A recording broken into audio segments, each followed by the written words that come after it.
zama ƙarshen nan wayo don kuma mutum ya ji masu kamara sai a nan jirgin wuri na tunani iya muna yi tunani ne ya saba yin mace guda uku ya saba yin mata uku ya saba yin mata uku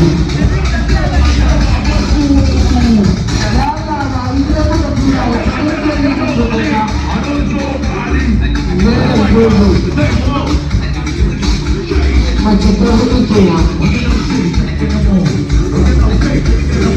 Bukan dole kwanan koma da wuri da mace ta biyar Aisha Fais mace ta biyar mace ta biyar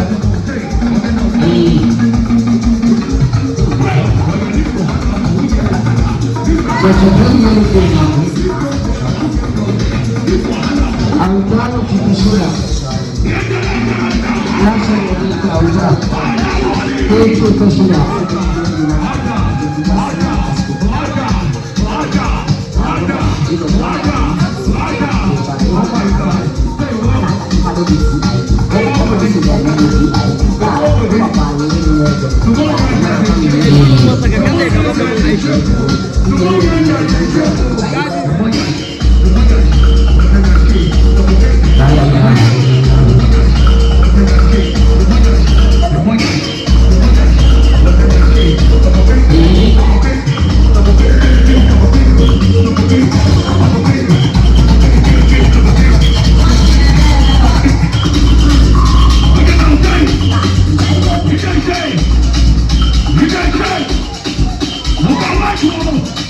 Ladies and gentlemen,